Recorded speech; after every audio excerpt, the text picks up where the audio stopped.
So we call it a mausoleum. And that is where the body is buried. Okay. Dr. Kwame Nkrumah's body is inside. Yes, that is where late Osajifo Dr. Kwame Nkrumah's body is buried. And that is the third burial place. And I'm not sure we are going to bury him again. That is the final burial. It's the final of burial place. Okay. Buried within the mausoleum. The first place was in Guinea? Phase one was in Guinea, second at his hometown in Nkrumah, and then third okay. here. So this is now the third burial. The wife is also buried there. And the wife is buried in there as well? Yes, Madam Fatia is buried there. And as I told you earlier, she died in Egypt, and then she requested to be buried beside her husband. So the body was brought here 2007. So she's buried there. And if you look at the mausoleum, you look at it from top to down, it looks like a trunk. It looks like a trunk of a tree. Oh, yes, you're right. We have the trunk, you're right. but we don't have the branches. Okay. Means that Nkrumah was not able to complete what he wanted to do. Okay. You know, he wanted political unification of Africa. Yeah. But we are not united. We have the EU. It was an idea brought by Nkrumah. Was that the original idea of building the mausoleum to make it look like a trunk without no branches? Yes, that is it. Yes, it's symbolic. You look at them, it is symbolic. It only represents the simple interpretation of Nkrumah's life. Right. You know what he started? He started the foundation, but he was not able to complete what he wanted to do. Okay. So this is the foundation, and we are now the branches. We have to complete what he wanted to do. That is why we have it that way. And the designer, the one who designs it, is a Ghanaian. Right. The designer of this mausoleum is a Ghanaian called Dr. Donata. He is still alive, but we have the constructor from China, built with Italian marbles. Okay, so and you can see the designer is Ghanaian, Ghanaian, the constructor is Chinese, yes, and the marble and the tile is from Italy. Yes, Italian. And we have the black star. The black star is on top. You see, the black star was an idea brought by Marcus Garvey. Oh yeah. Yes. Yeah. From the black star line, right? The black star line, yes. And you see, and these are the people who inspired Nkrumah. Right. So when Nkrumah also grew up, he took the same idea, the black star. The black star represents all African people. Right. Not only those in the continent, but those in the diaspora. In the diaspora. They are all part. They are signing everywhere. You talk of sports, talk of music, talk of anything.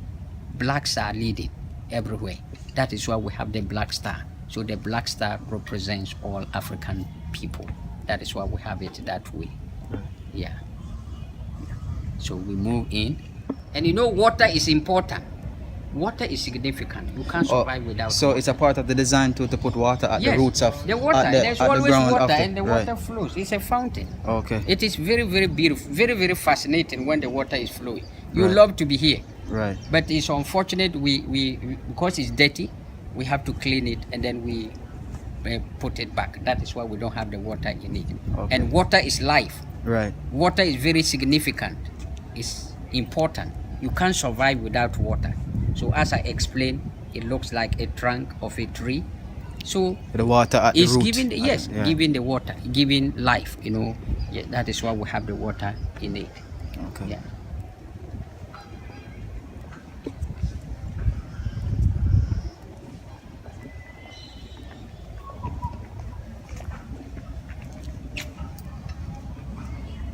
So we have the peacocks, and these are his favorite peacocks.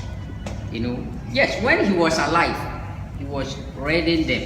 He was raiding them, but when Nkrumah died, then they brought them here. They are about 50. They are many. So the peacocks was brought here on purpose too, because Dr. Nkrumah. They were his favorite birds. They were the birds that he was raiding when he was alive.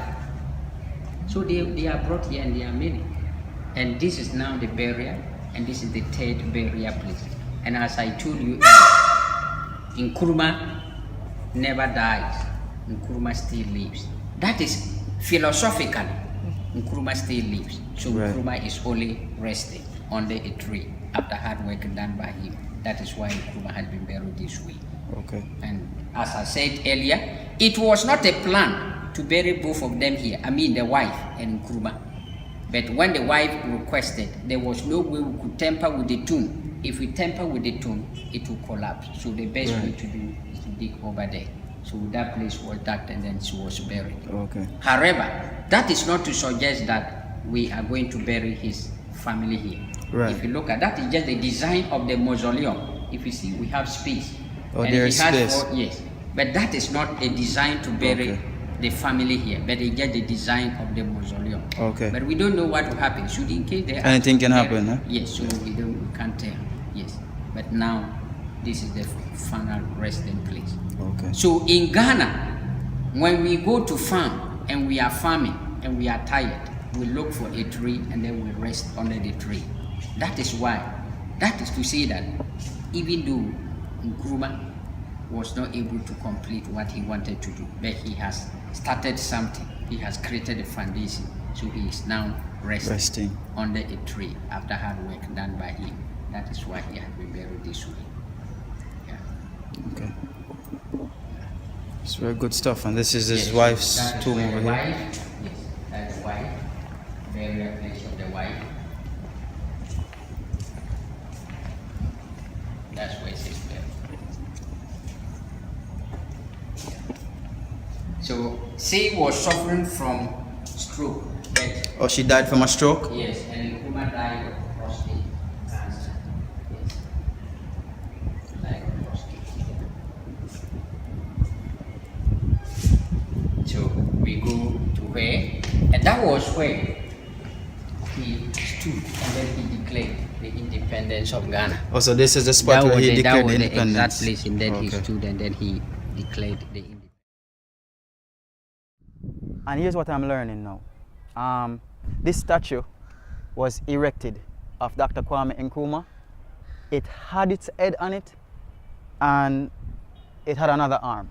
But during the coup, on February 24, 1966, right, they knocked the head off, and they knocked the arm off. I heard just about 2 years ago, someone returned the head. A lady had the head of Dr. Kwame Nkrumah hidden and protected for over 43 years, and she returned it to the museum.